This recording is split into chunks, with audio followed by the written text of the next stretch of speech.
এই দিনটা ছিল অনেক স্পেশাল এবং আমাদের সৃষ্টিছাড়া গ্রুপের প্রত্যেকটা মেম্বার আজকে ভীষণ খুশির কারণটা একটু পরেই তোমরা জানতে পারবে। আজকে দিনটা ছিল অক্ষয় তৃতীয়া।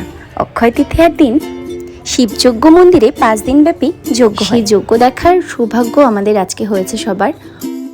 চুপি চুপি কানে কানে বলছে ঠিকই, কিন্তু বাইরে এসে সবাইকে ওর সিক্রেট কানে কানে বলাটা বলে দিয়েছে। তো কানে কানে বলাটা ঠিক এরমই। তো যাই হোক, দেখতে পাচ্ছ এই স্পেশাল খুশির কারণ হলো এই কার।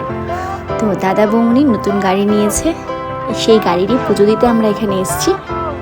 আজকের দিনটা সবাই মিলে অনেক অনেক আনন্দ হয়েছে। শিবযজ্ঞ মন্দিরে এই পুজোটা অক্ষয় তৃতীয়ার স্পেশাল তিথিতে এই 5 দিনব্যাপী যজ্ঞের আড়ম্বর রাজকীয় আমল থেকে, মানে রাজার আমল থেকে চলে আসছে। তো এটা অনেক নিষ্ঠা সহকারে হয়। এখানে যারা এসেছো দেখেছো তারা জানো, এখানকার যজ্ঞ দেখলে মনটা সত্যিই শান্তি, অনেক অনেক শান্ত হয়ে যায়। আর স্পেশাল দিনে সব কিছু হলো আর খাওয়া হবে না, এটা কখনো হয়? তো চলে এসেছি বরাবরের মতো আমাদের পছন্দের রেস্টুরেন্ট ইষ্টি কুটুমে। এখানে আগে আমি অনেকবার এসেছি। তো চলো, খাওয়া দাওয়া শেষ, এখন বাড়ি ফেরার পালা। দেখা হচ্ছে নেক্সট কোনো ভালো ভিডিওতে। টাটা।